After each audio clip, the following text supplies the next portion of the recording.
galani ke adda arjummaaf gochi kelle gudda jalala fusa kentin mamnu tola ke dubbanne fennu jalala fusa kentin mamnu tola ke dubbanne fennu kana ma Dhiphatuu kana ma salphatu tiga sagan Jarso Moti si malee jiru akka keessattu argamu yaa moti si malee jiru akka keessattu argamu kana ma Dhiphatuu kana ma salphatu tiga sagan Jarso lubbuu fi kan kennu yaa moti si malee jiru akka keessattu argamu yaa moti si malee jiru akka keessattu argamu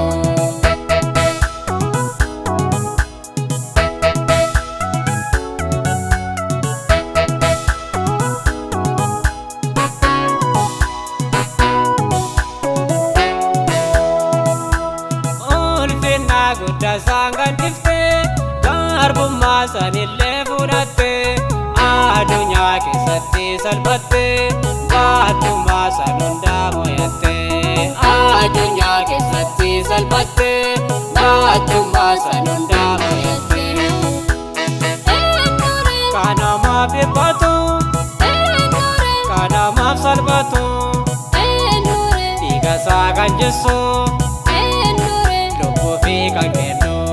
yaa moti si malee jiru akka keessattu argamu yaa moti si malee jiru akka keessattu argamu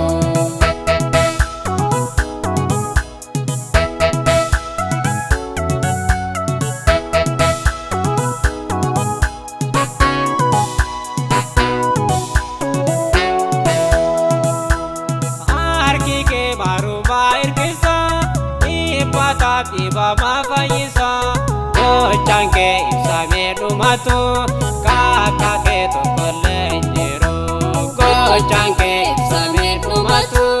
kakka kee tokkollee hin jiru kana ma Dhiphatuu kana ma salphatu tiga sagan Jarso lubbuu fi kan kennu yaa moti si malee jiru akka keessattu argamu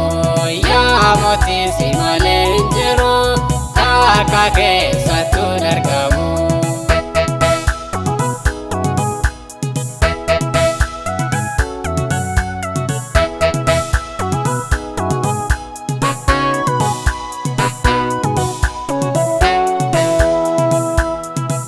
akka kee namarraanu dhiftee warroota jiraatan nu goote gaarummaa hojjanneen argamne galataa kee kunoo jiranne gaarummaa hojjanneen argamne galataa kee kunoo jiranne kana ma Dhiphatuu kana ma salphatu tiga sagan Jarso lubbuu fi kan kennu yaa moti si malee jiru akka keessattu argamu yaa moti si malee jiru akka keessattu argamu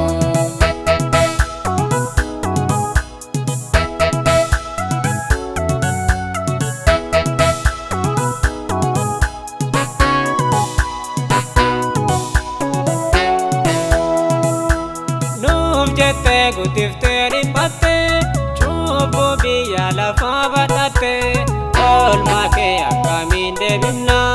galatoo mul'attu si jenna oolmaa kee akkamiin deebifna galatoo mul'attu si jenna kana ma Dhiphatuu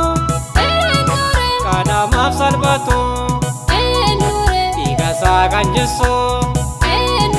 lubbuu fi kan kennu yaa moti si malee jiru akka keessattu argamu mootiin si malee hin jiru akka keessattuun argamu. Kan namaaf dhiphatu kan namaaf salphatu dhiigasaa kan Jarso lubbuu fi kan kennu yaa mootiin si malee.